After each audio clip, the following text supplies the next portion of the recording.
Today, I feel honored to speak about something very close to our hearts, our school, Tyndale Biscoe, and how it shaped our deep love for the mountains and trekking. When we look back, we realize that our connection to the mountains wasn't just a coincidence. It was something carefully nurtured, step by step, by the ethos of Tyndale Biscoe.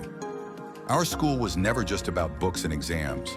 It believed in building character, resilience, and a bond with nature. And what better teacher than the majestic mountains of Kashmir? From our very first treks, we weren't just walking trails, we were building courage. Whether it was climbing the Zabarwan Hills or going on overnight camps, each trip was a lesson in endurance, teamwork, and humility.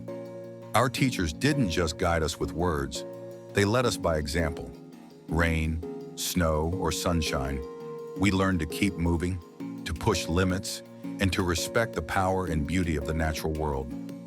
Through these experiences, we understood the silence of the mountains, the thrill of reaching a summit, and the importance of preserving nature.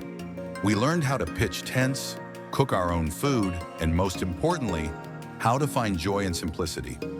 These weren't just school trips. They were journeys that shaped our mindset and our souls. Tyndale Biscoe taught us that education is not limited to classrooms.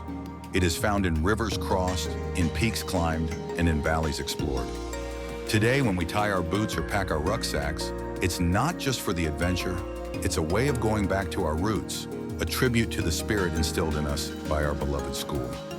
So here's to the school that made us fall in love with the mountains, with trekking, and with the unspoken lessons nature has to offer. Thank you, Tyndale Biscoe, for teaching us how to climb, not just mountains, but also life's many challenges. Thank you.